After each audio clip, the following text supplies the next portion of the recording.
Today let's start about Excel.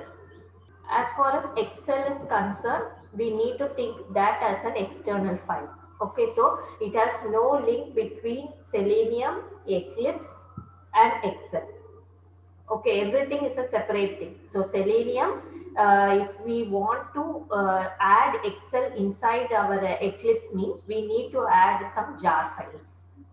Excel is an external file. We are going to use that inside the Eclipse and along with Selenium code. For that, we need some external jar files which needs to be downloaded like our Selenium. For working with Eclipse, already we installed some jar files, right, for Selenium. Like go to build path, configure build path, we clicked on external jar, then you added the folder, all the files inside the folder. Like that, we are Uh, going to do the same process for Excel okay. also. Yes, Uh, we need to add a new jar because this is an external thing. Excel is an mm, external file. We like think like you bought a new system. If you want to add a new software, what do? We download that software, we install it in our system. Okay, it is not an inbuilt software means we need to download it and install it like that. For Excel, if you want to use Excel inside our Selenium means we are going to download some external jar files. Okay, so that jar files are known as Apache POI jar files. mm, Okay, so for reading the Excel, we are going to use Apache jar files from this screen. So what this mean by Apache POI means it is an external Apache software and it provides pure Java libraries for reading and writing files in Microsoft Office format. Okay, so these Apache POI has Java libraries for reading and writing files in Excel, PowerPoint, Word, whatever file if you want to use, you need to download these Apache POI jar files. Okay, for that you need to install these Apache POI jar files. Then only it will support the Excel methods. So we are going to use that Apache POI. So first we are going to download that Apache POI file. Then we are going to add that inside our Eclipse. After that only you should start writing the Excel files.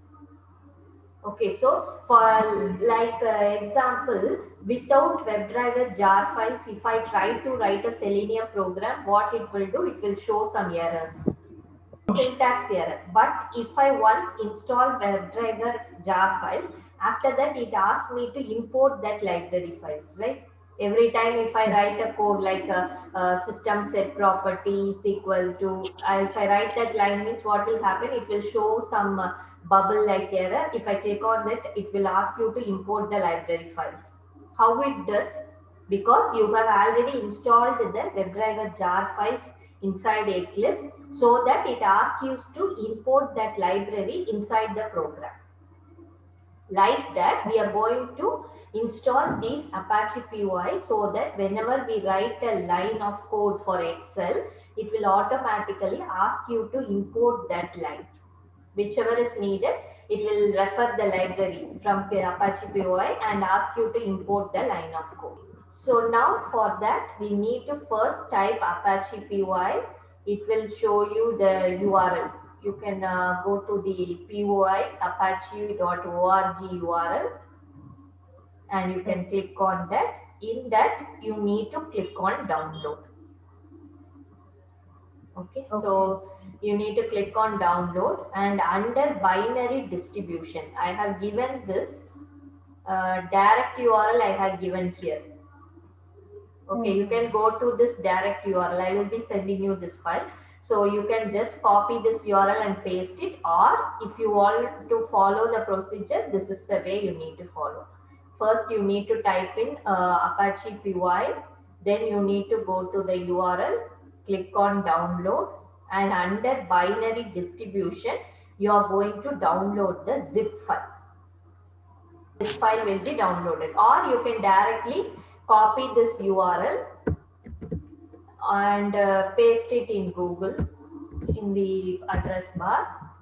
It will directly take you to the zip file folder. You can just click on that, it will automatically download. Both are correct. Okay, I have just Okay. given you the direct URL. So you can just click on this and you can download the file. Once you downloaded the file, your file will look like this, like a folder, zip folder. Okay, so Mm. once you download it, it will look like this. You're going to extract the file, that is extract the zip file, and you will be having a folder like this.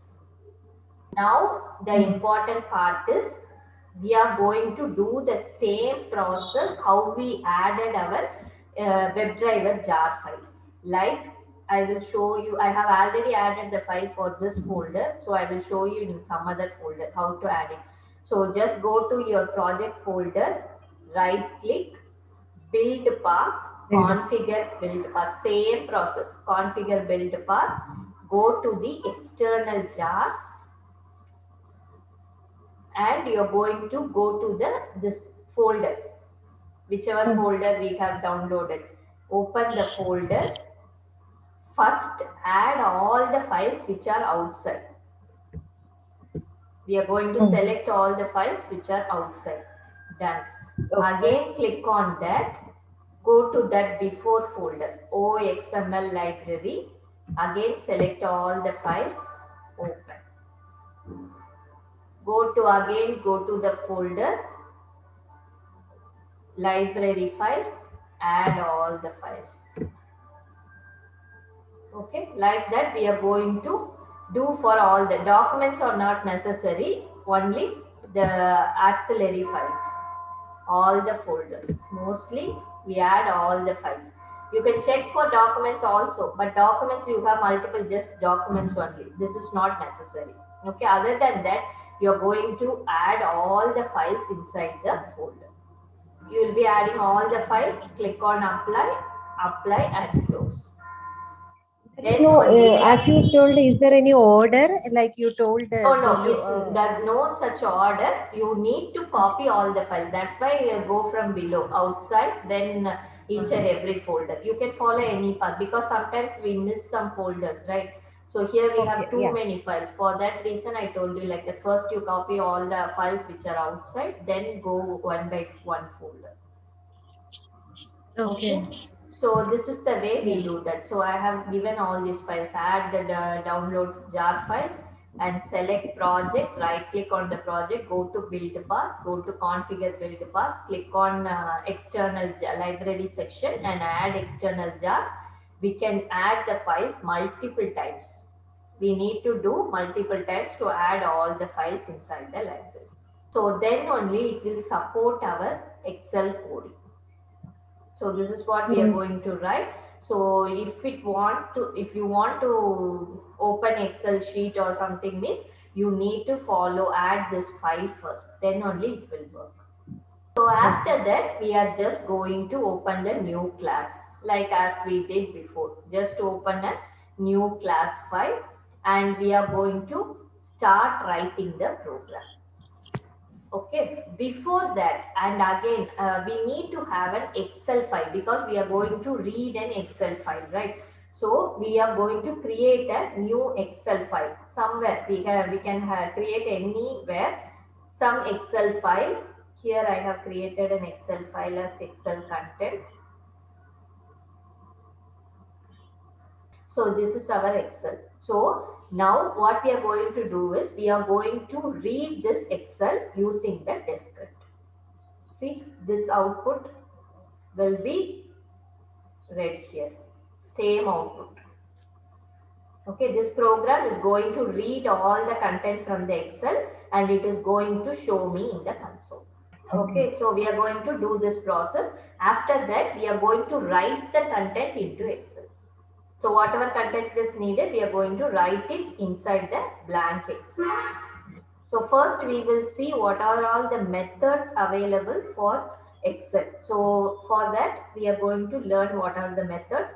So normally what is mean by Excel? Excel, we say that this is an Excel file, right? So this we call it as an Excel. But actually what is mean by Excel is a name of the software.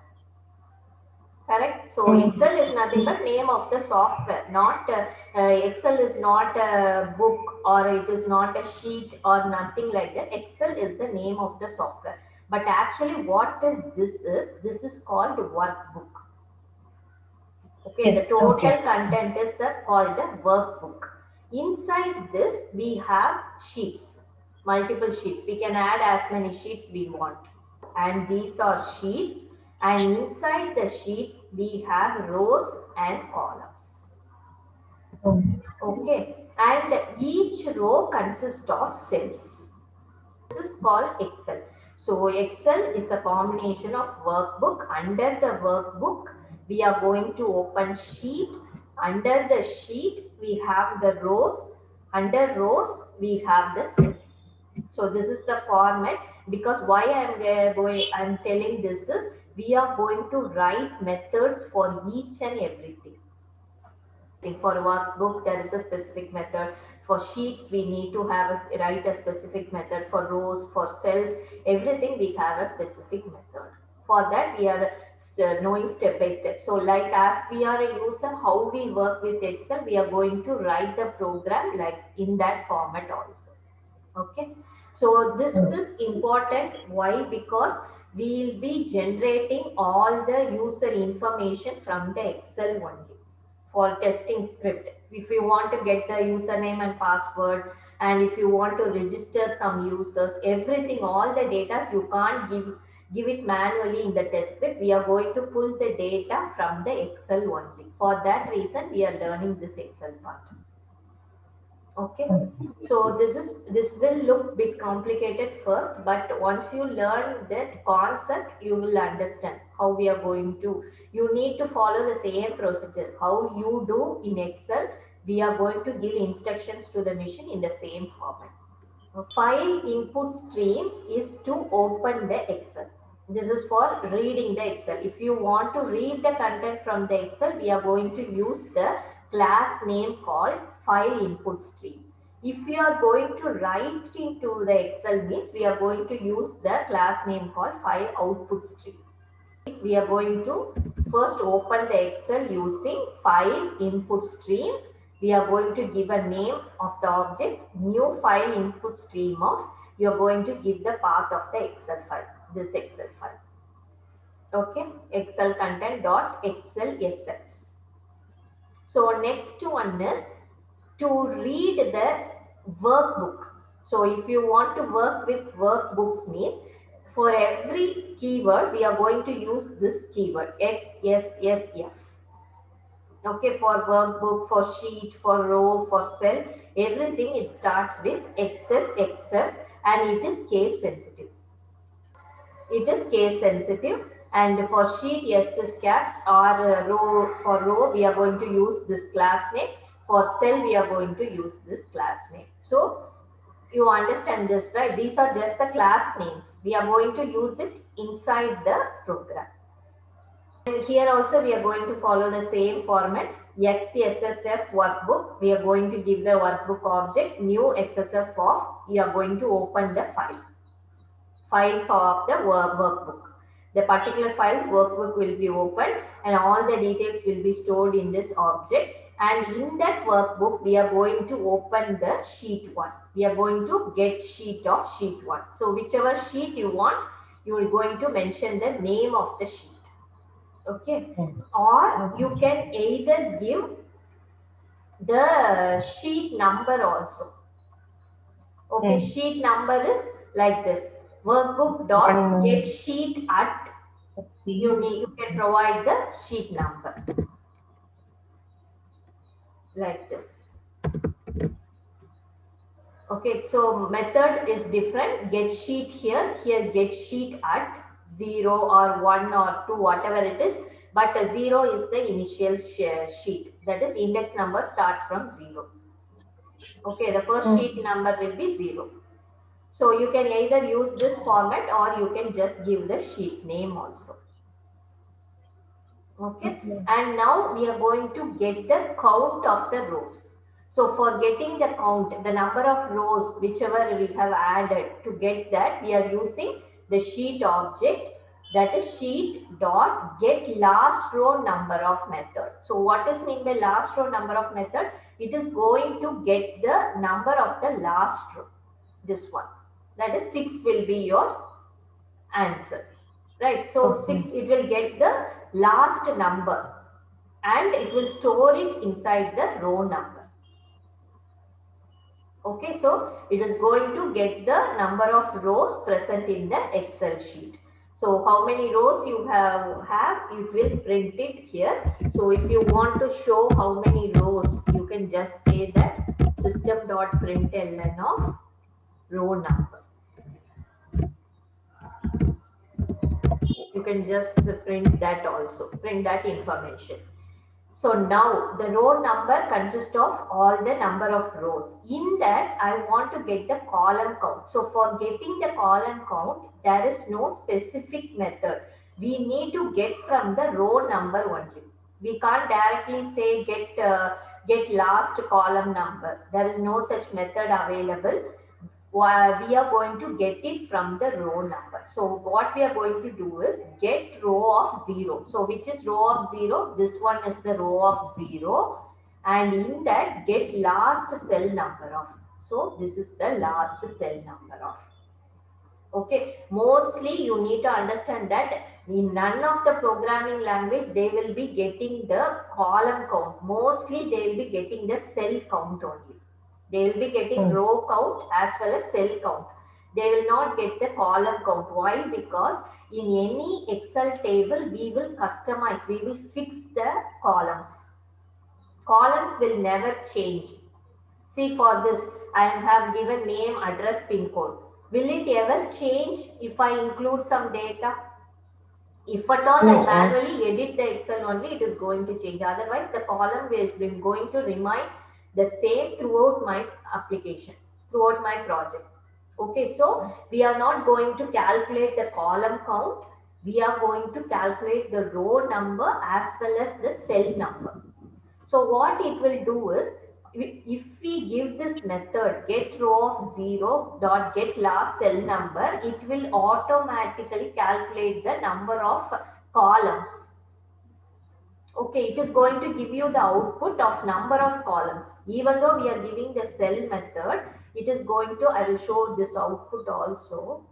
See, same output.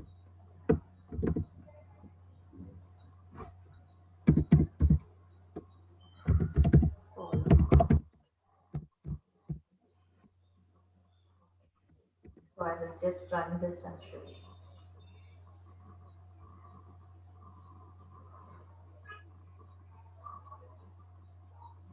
Can you see? There is 5 rows in your sheet. That is this one.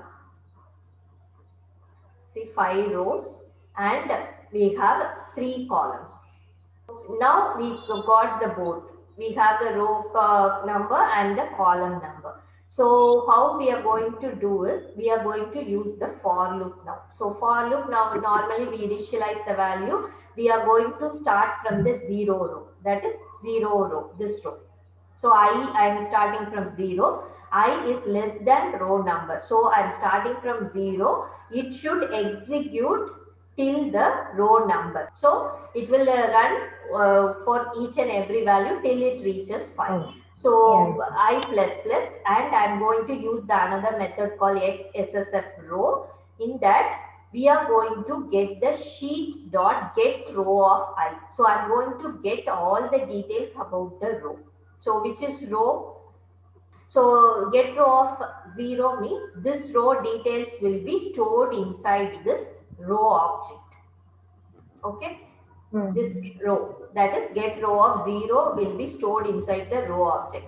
Now I'm going to give another one loop for getting the cell data. So for selling data, I'm now again starting with j is equal to 0. J is the less than column count. J plus plus, reading the value. I'm going to get the row dot get cell of 0. What is get cell of 0 means which one? Row dot get cell of 0. So row dot get cell of 0 means already the row is in 0. Now in that cell of 0 means this one. Yeah. it gets the value of that name, and it is going to be stored inside the string variable. So string variable called value, and we are going to print it out. So next time when it increments, this loop should complete. Then only it will go to the previous loop. So it will become again, cell value will become 1 and cell value become 2. After that, it will come out of the loop, increment the I value. It comes to the next row, and again cell value will be 0, cell value 1, cell value 2, it prints. And another one thing is, if I am not including this step, let's think that I'm just commenting this step.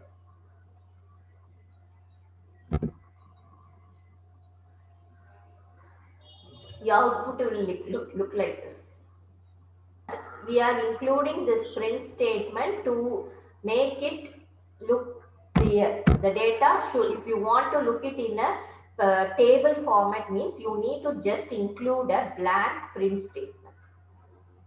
That is println is nothing but it will print it in a line by line format. So if to make it look in the aligned format, we are using this extra print statement. It is not mandatory, but if you want to see it in a table format, means you can use in this format. So this method is common for reading all the data. Okay, so this is what reading the file means, reading the Excel file.